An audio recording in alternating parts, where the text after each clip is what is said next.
Our next contest of the Better Photography Weekly Challenge is Urban Landscape. Our judge and mentor is Mr. Jagdish Agarwal. Over the course of his 5-decade-long career, Mr. Agarwal's vision has enabled him to contribute enormously to photography in India and across the globe. In 1987, he established Dinodia Photo Library, the first professional photo agency in India. Today, his dedication and unwavering resolve has established him as the father of stock photography in the country. He has nurtured and mentored countless photographers and has also conducted multiple lectures and talks in photography clubs and schools all over the country. Mr. Agrawal has received nearly 50 awards locally and internationally and has also held 14 solo exhibitions in prestigious galleries across the globe. Hello, sir. Thank you. Thank you for the kind words. How are you? And fine. So thank you for inviting me to be the mentor and the judge for the next contest, Urban Landscape. So what I want to tell photographers is, like, when I teach photography to students, I always tell them that before you pick up your camera, you have to take some decisions. And they are simple decisions, like before you go out of your house, you must decide whether you want to shoot today a horizontal or a vertical. As simple as that. Because what happens is, ultimately, photography today, unlike the old days when we were struggling with the aperture and the shutter speed and the different ISO films, today everything is automatic. You click and the picture comes. So what do you really want to learn there? Because 99% of the work is done by your camera. Of course, when we teach, we teach them shutter speed, aperture and all. But ultimately, photography is seeing what you see, how your eye can see. And how you train your eye is, there should be days when you must make up your mind that today I will shoot only horizontals. So then your eye starts looking at horizontal pictures. Or one day you might say, okay, today I'll do only verticals. So then your eye will start looking only at vertical pictures. Then what happens is that then you see the picture. Otherwise, you see something interesting and you click without thinking as to what am I doing, where is my grayscale, where is my line and S-curve and shapes and forms and whatever, texture. So I'll talk about all that when I show my pictures. But ultimately, if you take these two, three decisions, that one is vertical, horizontal, and of course, secondly, very important, whether you want to shoot color or black and white. Because normally, today we presume that your camera is color, so people shoot color. But in the days when we started, we could buy the film only for black and white or only for color. So I started as a black and white photographer because in those days there was no color film. Can you imagine, when I started, there was no color film. So then, and I think I have been fortunate in that, because since I shot all my initial 10, 20 years in black and white, those pictures still survive. Whereas my color pictures have faded. My color slides, my color negatives, they've all faded. So all my black and white work taken 50 years ago, 40 years ago, 30 years ago, they all survive. So a photographer, if he makes a decision, okay, that today I'll shoot only black and white, because today your cameras have an option where you can see only black and white. You will not see color. If you go to your menu and change it, then you can shoot only black and white. Now, what happens in the black and white is that then you see the picture. Then you see where is line, where is shape, where is form, where is texture. You see all that. In color, do you really see where is blue and where is green and where is red? Nobody sees that. So what happens is that you may take a picture for some reason, is that, okay, I like that. But when the picture comes, all your colors are scattered. You know, there is red somewhere, there's green somewhere, there is blue somewhere. So the picture is not, you know, there is no harmony in the picture. So if you want your picture to be harmonious, your color has to balance. You cannot have a picture where there is a blue sky and a green tree and a man in a red shirt and an orange car and a, you know, and green, you know, vegetables. You can't have all that. So once you have taken these three basic decisions, the next comes the content. Can you decide on your content before you leave your house? And when do you leave your house? Do you leave your house in the morning, in the afternoon, in the evening? Even the time of the day is important. So you take these small decisions like which format, you know, horizontal, vertical, color, black and white. What do you want to shoot at the time of the day, and what is your end result in your mind? Why are you taking your pictures? Are they only for hobby? Are they only to show somebody? Are they for some contest? Are they for some magazine? Or are they for the space above your bed, you know, bedroom in the bed, you know, you want to put a picture there. So if you have the end in your mind, then your shooting will be much better. There we are. That's the first picture. Yeah. Now, what I want to say about this picture is that what is the most important is how do you enter your picture? Normally, you know, when you read a book, you read the first line on the top left and you start reading from left to right. And that's how you read a page in a book. But how do you see a picture? Every picture should have a leading line, you know, a point from which your eye goes in the picture. You can call it eye path, you can call it leading line, you can call it the point from which your eye goes in the picture. So here you can see very clearly that the bottom, the staircase, starting the staircase is the eye path and your eye goes up in the picture. So if you can make sure in your picture that you have a line which takes you in the picture, then your viewer will see the entire picture. Your picture will become much more powerful. Also, can you repeat a form in a picture? Like if you see here, the S curve of the wall and the S curve of the man trying to wash the clothes. You know, see how the back of the man, his bottom, you know, how the shape of his hand and his back is mimicking the shape of the wall. So if in your picture you can repeat shapes, you know, if you can repeat circles, if you can repeat triangles, if you can repeat horizontals, whatever shape, the picture becomes much more strong. This picture is taken at Banganga Dhobi Ghat, because, you know, this day I made up my mind that I want to shoot a Dhobi Ghat. So if you make up your mind where to go, then you are there for the whole day or for 1 hour or 2 hours, so that then you can look at the pictures. Again, you know, the camera angle.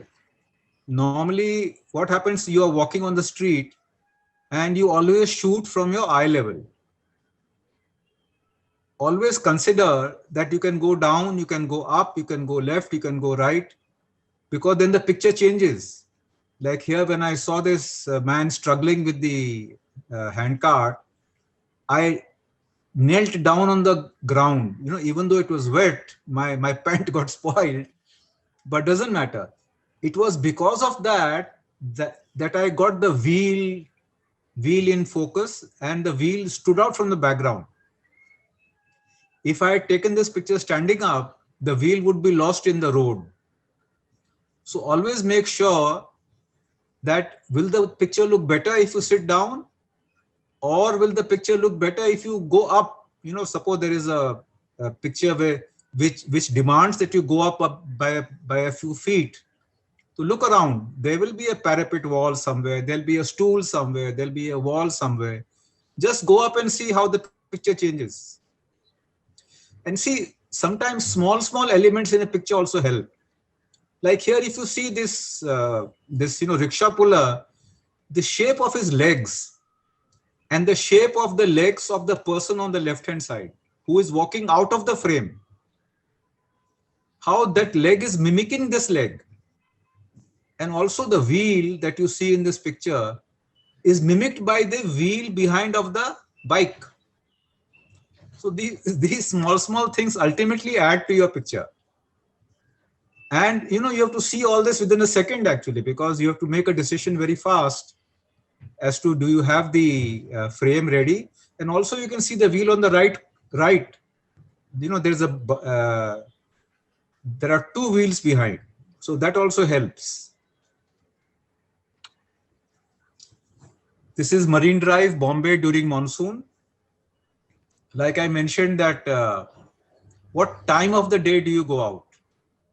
Now this was monsoon and it was raining, but I took my car and I said, okay, let me see if I make some pictures. And I went on Marine Drive and I saw these 3 trees. So I framed the trees in a certain way. I have this fascination for making compositions of 3. So you can see 3 trees here and you can see 3 people walking behind. So the moment I saw the 3 trees, I stopped. I took my car thoda aage, thoda piche, and I had the right frame that, okay, now I have the right frame of the palm trees. And then you wait. You wait for something to be mimicked. So when I saw these 3 people walking towards me from the corner, I waited. That what is the correct position where these 3 people will look correct. So when they came between these 2 small trees, I said, okay, now they look fine. Because if I had taken the picture a few seconds before, they would be lost behind that small tree. If I had waited too long, then they would be hidden behind the other tree. So these small decisions do help in making a good picture. Wonderful. So old and new. When the new Taj came up, I said one day, okay, let me see if I can make a picture of the Taj and can I make something different? Can I make something new? So I said, okay, the old and the new becomes a theme, okay, I am showing the old Taj and the new Taj. And then I saw this car parked over there. This is the old Fiat car. So I said, okay, now I have a car there. How do I give the concept of old and new? And then in came the horse cart from the left. And I said, okay, that looks nice because I have a car and I have a horse cart. So old and new modes of transportation. And I was fortunate that the pigeons were not, disturbed by my motions, and they kept on feeding. So you have to wait. I mean, there is no easy shortcut. You have to frame and then wait. Lovely. So can you add humor in your picture? I'll show you a few pictures which convey humor in some sense. I saw this watch repairer on some Bombay street, and he was repairing the watches. And I saw that the 4 watches hanging on his wall were all showing 4 different times. So I said, okay, that is humorous because he's a watch repairer and his own watches are not working. So it is a very subtle humor, but once you realize that, then suddenly there is a tube light in your head that, okay, my God, that is wonderful. And the small things like there's an umbrella there, there's a small watch behind, and the way the man is dressed, and it's on the roadside actually. So if you keep your eyes open, you can find pictures all around you. Again, humor. I saw this in Paris.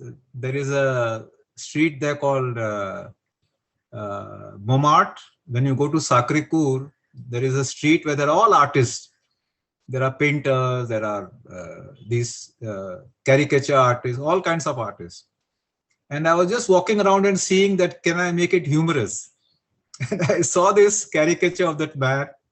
And I was fascinated. I said, my God, that does look humorous.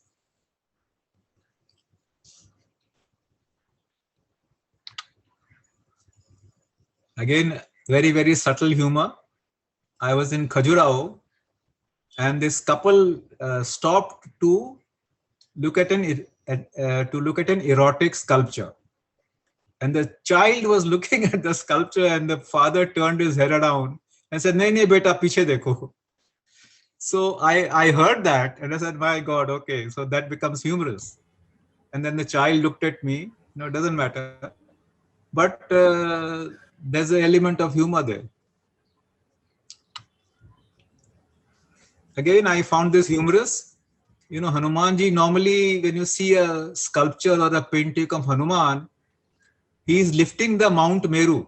You know, when Ram asks for the Sanjeevani booty, Hanuman goes and gets the whole mountain.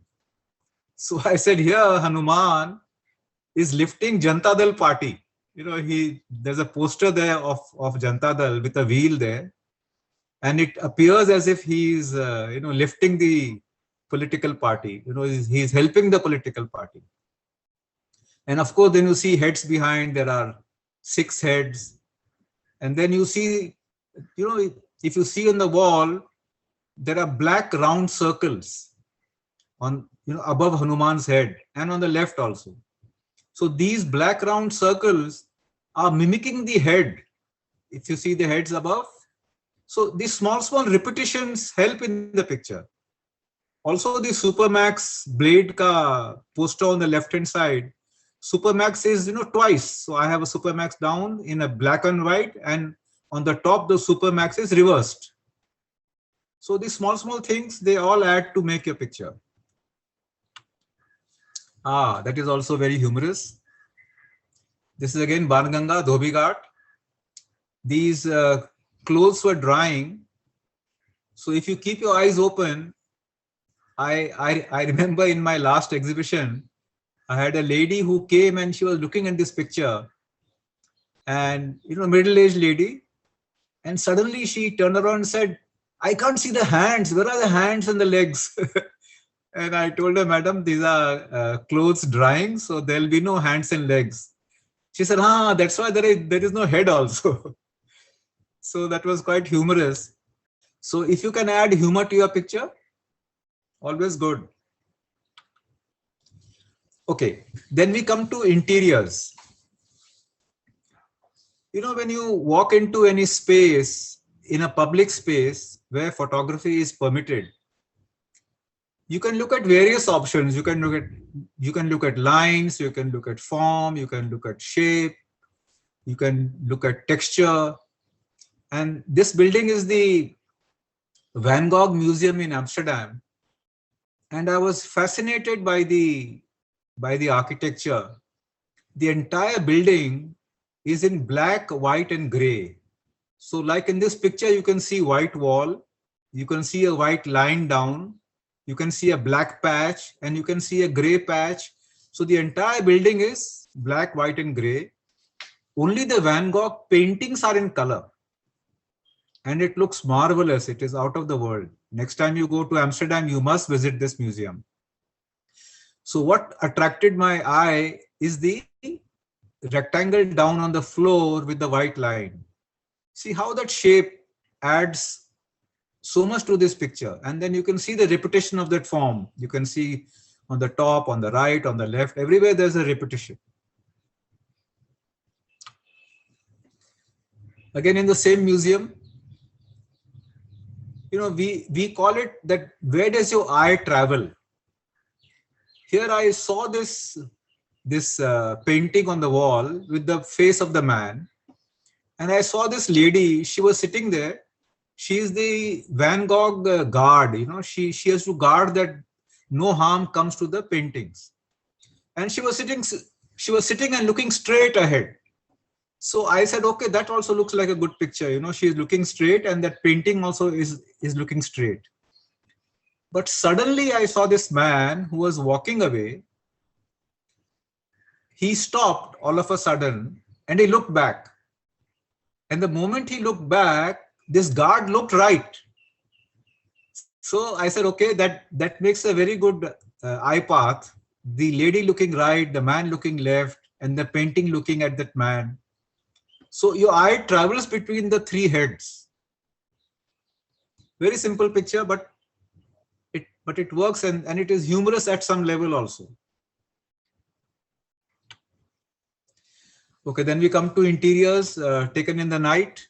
This was a hotel I was in. I was in Darjeeling, and I had gone to a nearby place called Pemyangse. There is a Pemyangse monastery, which is very beautiful. And I was staying in the small hotel. And in the night, when we went down to have dinner, I saw this reflection of the table lamp in the mirror behind. So if you see the repetitions of the table lamp, you can see so many repetitions. And then you can see the ceiling chandelier being repeated, So there are lights all over on the glass behind. So I found this quite fascinating. Again, you can see repetition of shapes like squares and rectangles. Okay, then don't be afraid to experiment. This was at the race course in Bombay. I was at the Mahalakshmi race course, and I said, okay, let me try some panning and see how just the horse is sharp. You can read the number on the horse. I think it's 48. But everything else is not sharp. Now it's quite a common technique, but this I had taken nearly 30 years ago, 30, 40 years ago, when panning was quite new. And so don't be afraid to experiment. Don't be afraid to try new things. Like here, there's panning. Then I'll show you. This is a star filter. In those days, there was no computer, there was no Photoshop. So we used to get different filters. So I had bought this star filter, which would turn every highlight into a star. And you can see I was in Hong Kong, and this was the Hong Kong Chinese New Year. You can see a hoarding behind which says Kanibo Cosmetics, Textiles, Eternia. I can read Eternia, P&O is there. So how you can make a picture by using different techniques. And the last picture, this again was taken 40 years ago on a manual camera, and this is a double exposure. Today you can do on Photoshop anything, but in those days I told myself one day that, okay, can I shoot twice on the same roll? So I shot a roll of black and white, and in my memory I had, okay, from 1 to 5 frame I have taken this, from 5 to 10 I have taken this, and then I reloaded the film by matching these sprocket holes so that the overlap is correct. And then you can see this wonderful here that the man on the left is bathing, and he has a towel in his hand, and on the right there's a man with a towel-like thing on his head. So that's it. Again, I'll repeat with what I started, that before you leave your house, before you pick up your camera, make up your mind whether you want to shoot color, whether you want to shoot black and white, whether you want to shoot horizontal, vertical, what is your content, what is the topic, what time of the day you are going out. And then of course follow all those rules I told you. Do you have a leading line? Do you have a S curve? Where are your shapes? Where are your forms? Try to balance your picture. Try to have humor in your picture. And experiment. Today you can do so much with your camera. Experiment, and wish you all the best. Thank you so much. Thank you. My pleasure.